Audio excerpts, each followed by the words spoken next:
So today we are going to continue on just a bit with these initial value problems. We're going to give some, we're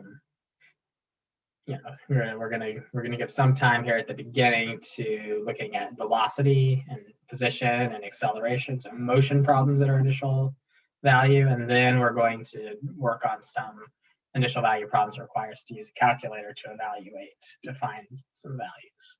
So start off with something nice and easy. A velocity function, when we integrate it, what do you think we should get?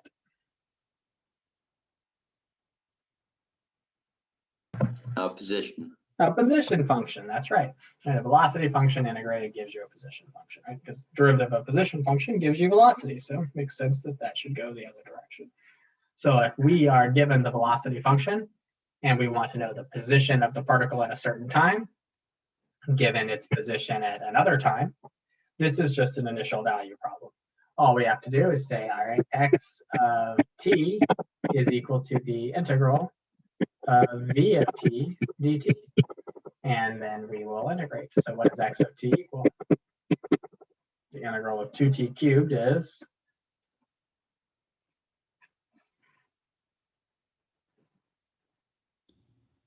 t to the fourth divided by 2.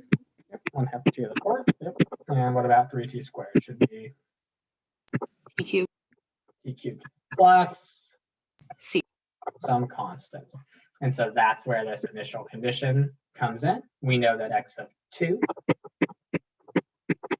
should be 1/2 of 2 to the fourth plus 2 cubed plus c equals 1.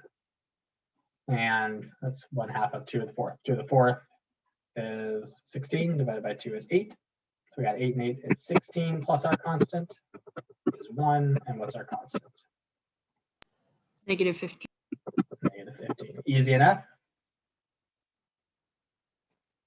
Gives us x of t is 1/2 t to the fourth plus t cubed minus 15. And x of 3, then, this is what we're looking for, ought to be just this evaluated at 3. So 3 to the fourth is 81 plus 27 minus 15. 81 plus 12 ought to be 81 plus 24 halves, which ought to be 105 halves. Good or no? Good. Any questions? We see that that's just the same as the initial value problems we've been doing, except that now it's velocity to a position rather than just some function to some other function. All right, cool. In that case, I will give you 1 minute to complete this one. We're going from an acceleration to a velocity. So acceleration to velocity just requires integration as well. So I'll give you a minute, see how you can do with this. Ready, go. So we integrated our acceleration function to get our velocity function, which became what? What's the integral of sine t? Negative cosine of t. Plus our constant, right? And we knew that v of pi was 3, so negative cosine pi plus our constant. And the cosine of pi is what? Negative 1. Negative 1, and put a negative in front of that, that's a 1. So what's our constant? 2. 2. So v of t is just negative cosine t plus 2. And v of pi over 3 then will be negative cosine pi over 3 plus 2. What's the cosine of pi over 3? 1/2. So we end up with 3/2. Easy enough.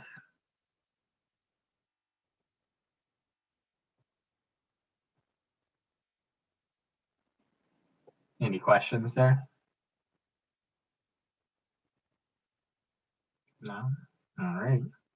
So what I will now have you do is try this slightly more difficult one. This one ends up being a second order differential equation in the end, right? Because we have an acceleration and we're looking for a position. We're given a initial velocity and an initial position value, not necessarily at 0, but at 1 and at 2. So that should allow us to find the constants along the way. You guys think you could do this and find x of 2? Hopefully. All right, I'll give you 2 or 3 minutes this time because it requires a couple levels here and it's a little more complicated. Ready, go. Okay, so first off, to get our velocity function, we integrated our acceleration function.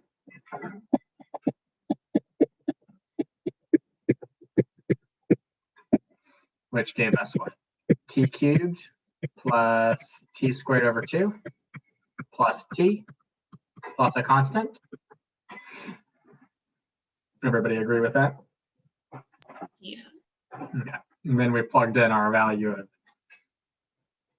2 to get 9. So 9 was 2 cubed, 8, plus 2 squared over 2, which would be 2, plus 2, plus our constant,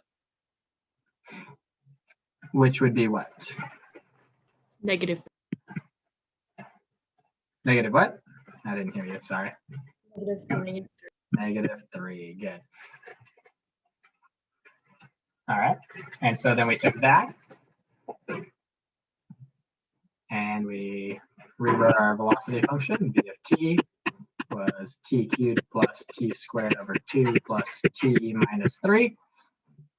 And we integrated that to get our acceleration function. Okay? And so when we integrated all of that, what do we get for our acceleration function?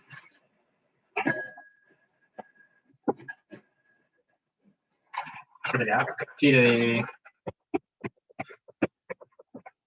4th over 4 plus t cubed over 6 plus t squared over 2 minus 3t plus some other constant. I'll call it constant 1 since I don't want to use just c exactly again since I already used c in this problem. Everybody agree with that? Isn't it the position function, not the... Oh, did I say acceleration? Yeah. That's what happens when I'm trying to write and also pour my child a bag of chips.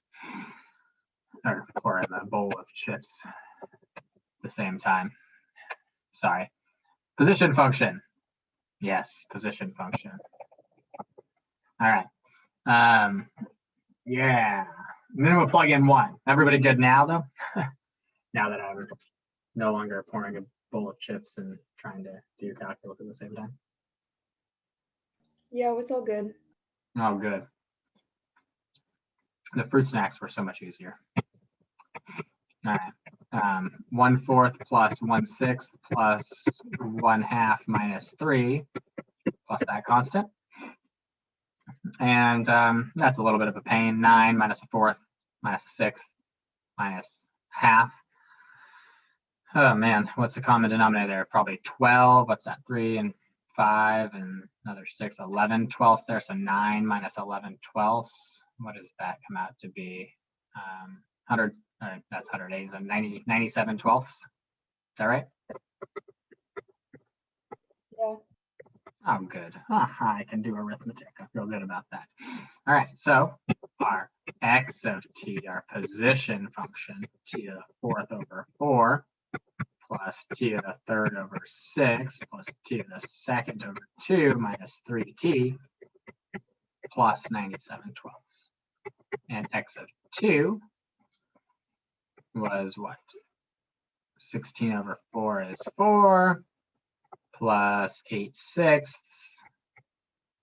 or 4/3 if you prefer, plus what? 2 minus 6 plus 97 12ths. So really the 2 and the 4 and the 6 cancel out. So we got 8/6 plus 97 12ths, which ought to be, what is that? 16. So that should be 113 12ths. Is that what you all got? Yes. That's great. So we get the idea? And Yes. apply this idea to some nice motion problems. All right. We're going to do a couple more motion problems, but they're going to look a little, parts of them are going to look a little bit different. And we're going to add an extra idea in here with this first one. So I'm giving you a differential equation, ds dt, or s is the position function. Ds dt is our velocity function, t squared minus 8 over t plus 1 squared. And if I were to find the area underneath this velocity curve, if I were to try to find the area under the velocity curve, that would tell me the amount of displacement of the object on whatever interval that I'm looking at. So if I wanted to find the displacement of the particle from 0 to 1, all I would have to do is integrate this from 0 to 1. And just before we get too far into that, what is the distinction between displacement and a distance traveled? Is there a difference between those things? Are they the same? Displacement accounts for, or displacement doesn't account for direction, right? And then distance traveled does account for direction? Correct. Displacement doesn't account for direction. So I could start here and I could end here, and my displacement would be 0. But if I start here and go here and back and forth and back and forth and back and forth, my distance traveled is definitely not 0, even though my displacement itself was 0. Everybody good with that? And likewise, I could start here and I could go here and then here and then here.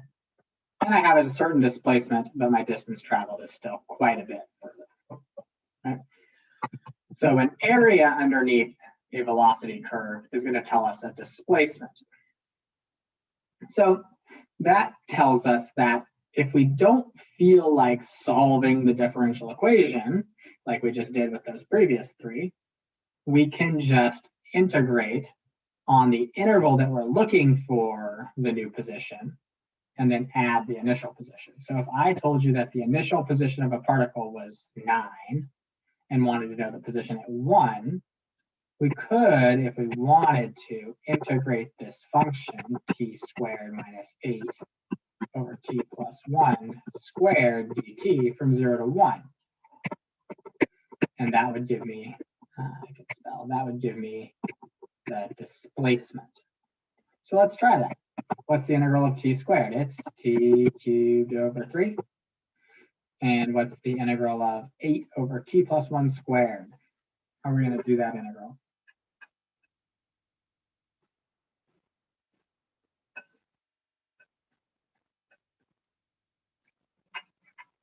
U substitution. Yeah, what are we going to substitute out? The t plus 1? Mm-hmm. Great. So I'll write this off to the side. If u equals t plus 1, then du is just dt. Right? So really, effectively, all I end up with here is negative 8 over u squared, or negative 8u to the negative 2. And so if I integrate negative 8u to the negative 2, I go up to negative 1, divide by negative 1, which is going to give me a positive 8. That's an arrow. It's going to give us a positive 8 over u, or 8 over 2 plus 1. And if I evaluate that from 0 to 1, that should tell me how far I displaced in the time period from 0 to 1. So that would be 1/3 plus 8 over 2 minus 0/3 plus 8 over 1. And what does that give us? That's 1/3 plus 4 minus 8, or 1/3 minus 4, which would be negative 11/3 of displacement. So if we started at 9, what's 9 minus 11/3?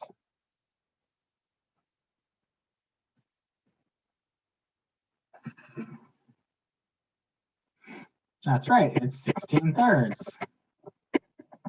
Wonderful. Everybody good with that? So that's another method with these velocity, acceleration, position problems that we can sort of find a position rather than finding the actual constant. Good or no?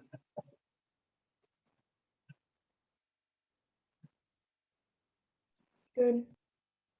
Cool. I think we got the same answer if we found the constant.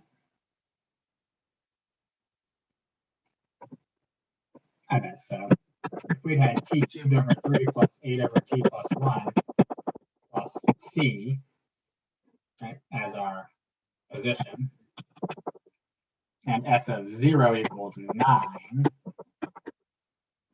that'd be 0, plus 8 plus c, our constant would be 1, and our position function would have been t cubed over 3 plus 8 over t plus 1 plus 1.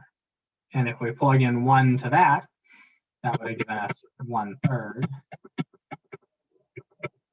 plus 8 over 2 plus 1, or 1/3 plus 5, or 16/3. So it would have given us the exact same value. Good or no?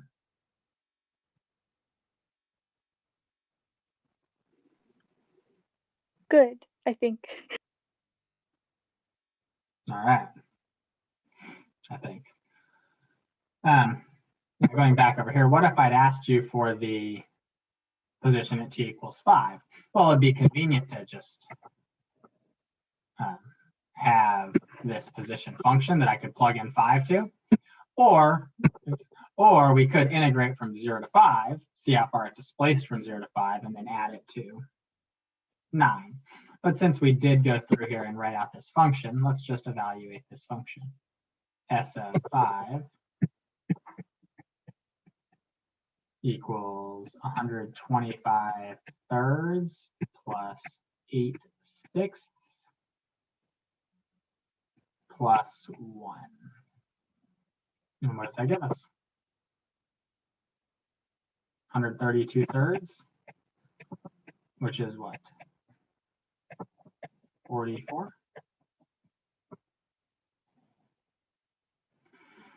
Good or no?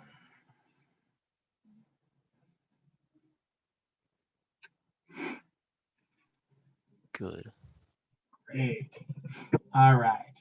Now, if we want to know how far the particle actually travels in the first 5 seconds, so not its displacement, total distance traveled, not displacement, but the actual length of all these little line segments that I've drawn here.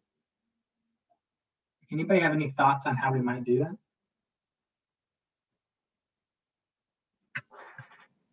Its position at 5 seconds minus its original position. Well, that's the definition of displacement, right? Position minus some other position. But who knows how much snaking back and forth we did in those 5 seconds, right? What's the issue with the distance traveled? It's sometimes I'm moving to the right and sometimes I'm moving to the left, potentially. True? I mean, that's the issue, right? Is there a way that we can ignore the direction that we're going and just sum together these positive pieces of distance traveled? How can we ignore direction when we're talking about velocity? Right, we need to ignore the direction. And how can we ignore the direction when we're given a velocity function?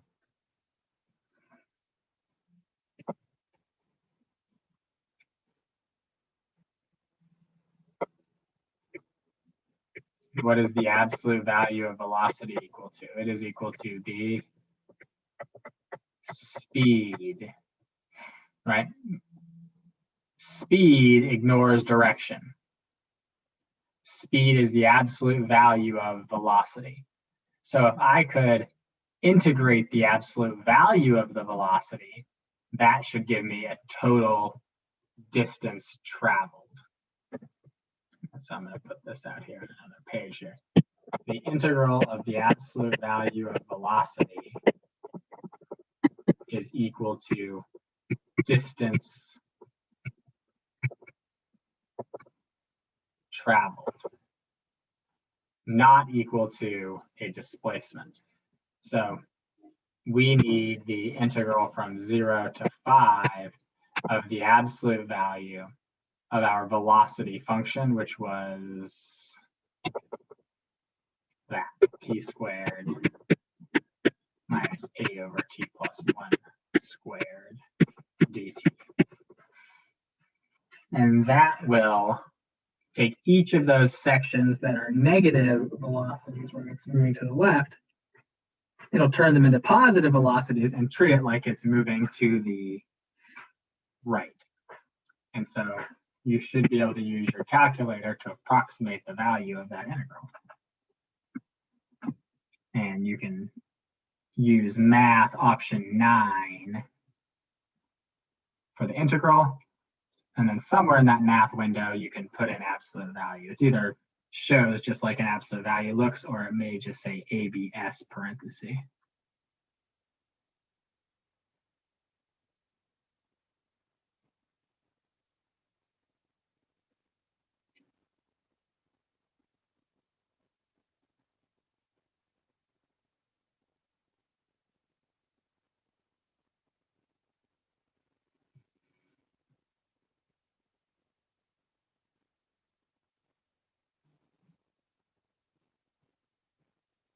And somebody will tell me what you get.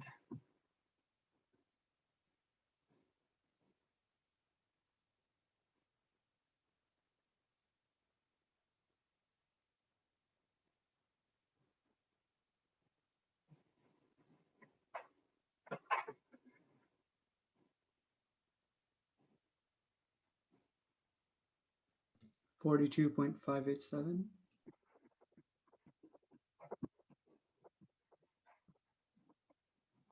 Sounds good to me. Everybody feel all right about that? Is that what you all got?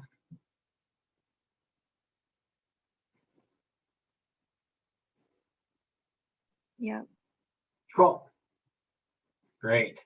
All right, let's do one more velocity acceleration problem. Actually, let's skip this one. I don't like that problem. All right, let's move on to something different.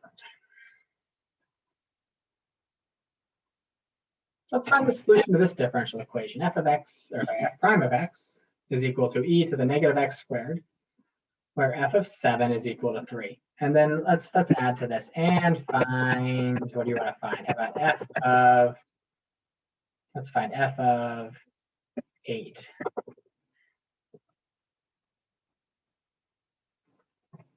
So we look at this function and we say, all right, time to integrate. All right, integrate e to the negative x squared.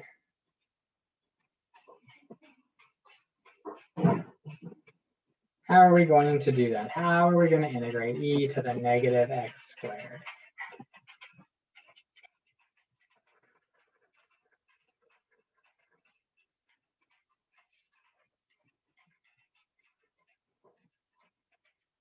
That's right.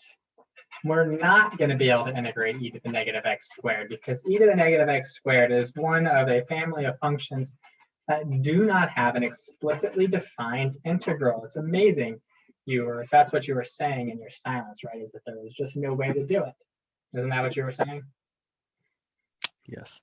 I knew it. I knew you were. There's lots of functions that you just can't integrate. Plus, there's lots of functions that you all just can't integrate because there are a bunch of integration techniques that you haven't learned yet. But this function is one that nobody can integrate. Now, there's a made-up function that represents the integral of it, but we don't care about that. We want a regular, algebraically or transcendentally defined, simple old function that is the integral of this. And one doesn't exist, which means that there is no function that I can just, no explicitly defined function that I can just take the derivative of and get e to the negative x squared, which is kind of an amazing, but also at the same time, not that surprising concept. That there are some functions that when you take a derivative, you just can't get them. So how can I deal with this?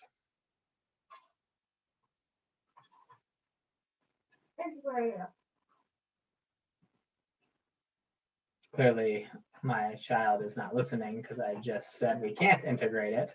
And I asked how to deal with it, and he said integrate it. But at least he had an idea, and none of you are saying anything. Even if his idea was wrong. Use a calculator. All right, we're gonna, yeah, I said something about calculators earlier. We're gonna need a calculator, right? But before we use our calculator, what we're gonna need to do is we're gonna think back to the fundamental theorem of calculus.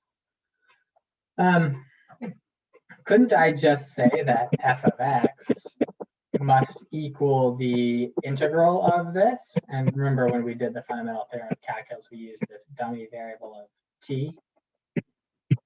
Couldn't I just say that this is the integral? Like the function is the integral? And when I do that, I always added a constant, and I always had some number down here. What was that number down here? It was always a constant, right? And up here, I needed to have an x. And this, technically, is the integral of e to the negative x squared. It's just got an integral in it still, which is a problem, right? Well, it could be a problem if we could get rid of it, but we can't, so I guess it's not really a problem. And if I took the derivative of f of x, I should get e to the negative x squared, right?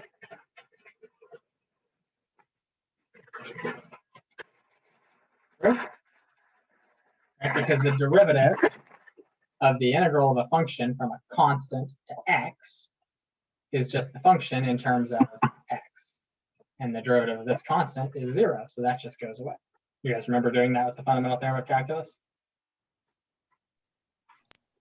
Yes. Oh, good. All right, so now then the question is, where does this f of 7 equals 3 come into play? Well, if f of 7 equals 3, I need to be able to write over here f of 7 equals 3, which should be the integral from a to 7 of e to the negative t squared dt plus some constant. Well, I still don't know what the integral from a to 7 is of e to the negative t squared dt, but I could. How could I know the value of this integral?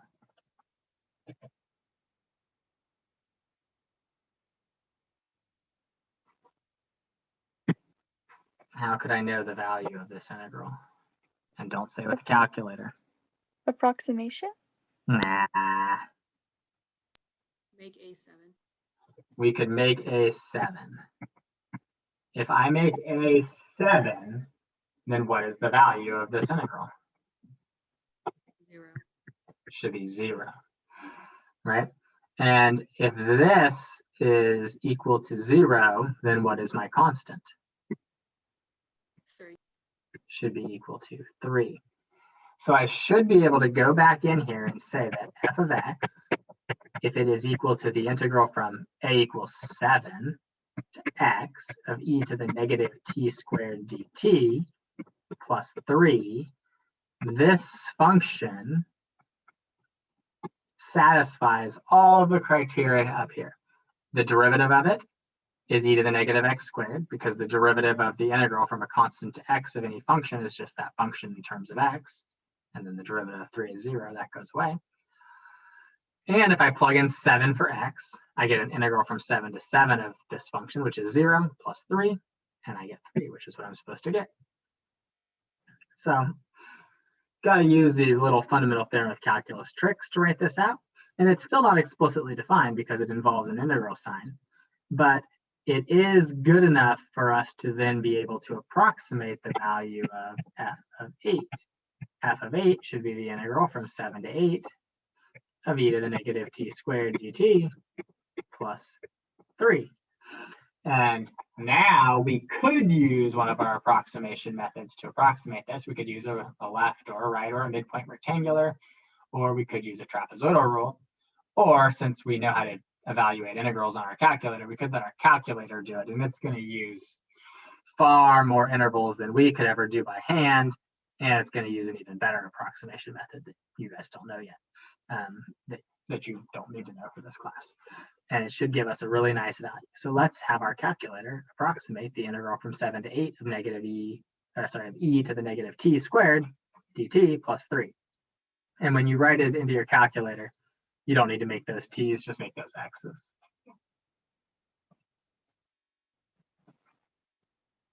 All right, let me know what you got when you get something. Does that all make sense to everybody or no? It makes sense. Wonderful. All right, let me know what you get when you evaluate.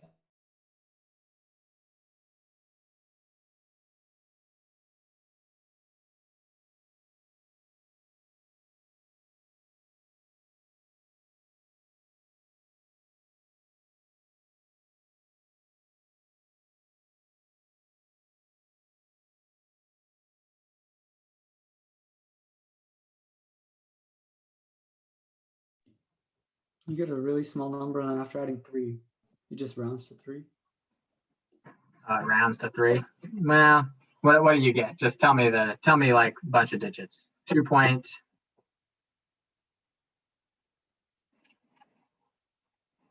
What did you get? 2 point what? Tell me what your whole calculator says.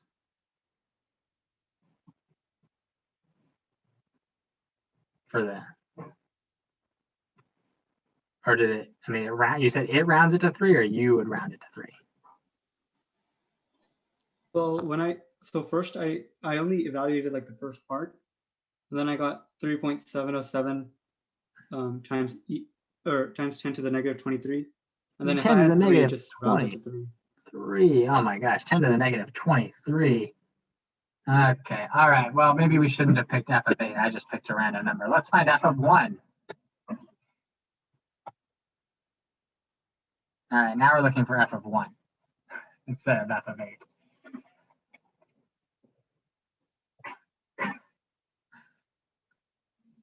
Because apparently I chose a number that was not a good choice. 2.861. All right, that sounds better.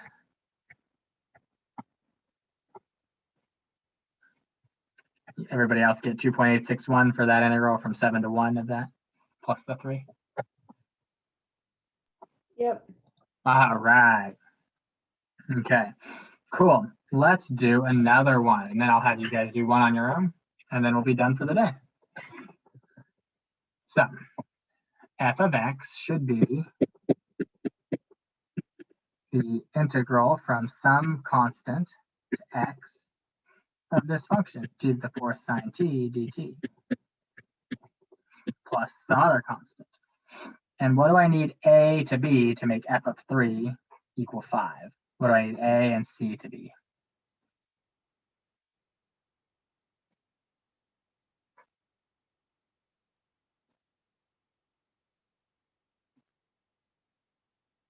A is 3 and C is 5. Exactly. So we want a to be 3. We want c to be 5, because that way we get the integral from 3 to 3 when we plug in x as 3, and that makes it a 0 plus the 5. So f of x should eventually be the integral from 3 to x of t to the 4th sine t dt plus 5. And if we want to find f of 2, that should just be the integral from 3 to 2 of t to the 4th sine t dt plus 5. And what does that come out to be?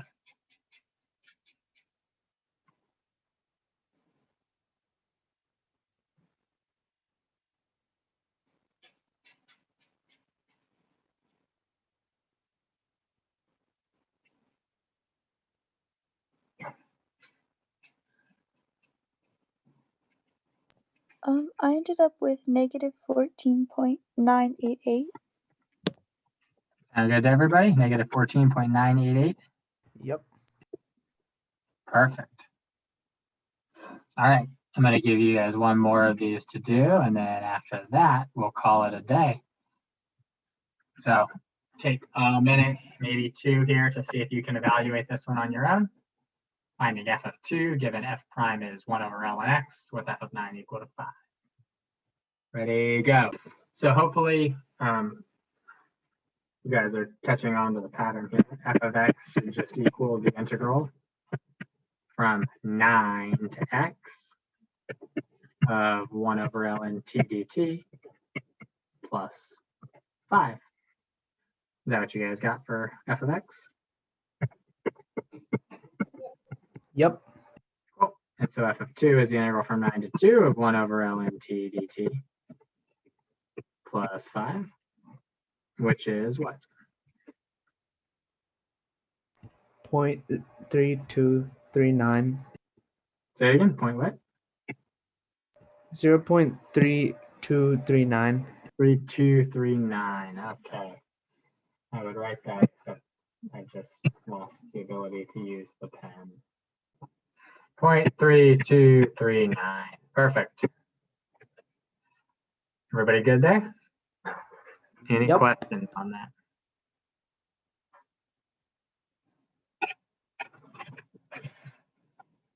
Anybody have any questions on anything we've done today?